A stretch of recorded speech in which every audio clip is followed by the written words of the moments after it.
नमस्कार, आपण पाहतात रेस संवाद न्यूज चॅनल।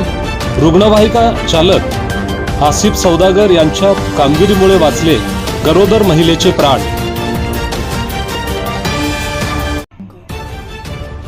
हिवरखेड प्राथमिक आरोग्य केंद्र अंतर्गत येणाऱ्या सातपुड्याच्या पायथ्याशी असलेल्या नईतलई या अतिदुर्गम आदिवासी गावात आदिवासी गर्भवती महिला लता कवलसिंह काजदेकर हिला तीव्र प्रसूती वेदना सुरू झाल्या।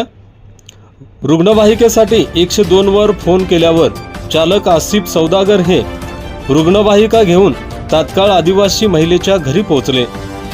एवढ्यात वादळाने आक्रमक स्वरूप धारण केले। सर्वत्र आपले थैमान मांडणे सुरू केले। प्रचंड मेघगर्जना, विजांचा कडकडाट, सुसाट्याचा वारा, तुफान वादळ सुरू झाले। अनेक झाडे रस्त्यावर पडली। अशा परिस्थितीत प्रसव वेदनेने विवळत असलेल्या गरोदर महिलेला हिम्मत करून 102 चालक आसिफ सौदागर यांनी रुग्णालयात पोचविण्याचा विडा उचलला। त्यांना आशा सेविका नंदा ठाकरे यांची साथ मिळाली।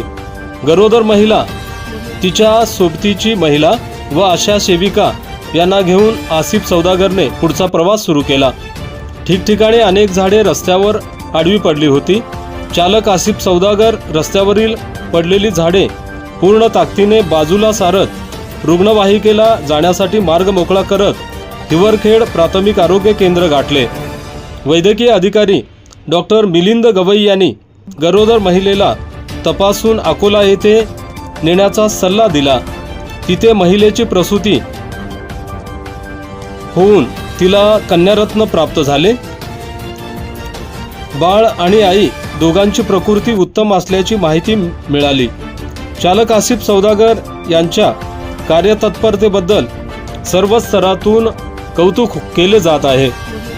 काळोख रात्रीत आसिफ सौदागर यांचा सेवा बजावतानाचा व्हिडिओ चांगलाच व्हायरल झाला असून याची चर्चा सर्वत्र रंगली आहे। रेस संवादसाठी फारुख सौदागर, हिवरखेड, अकोला।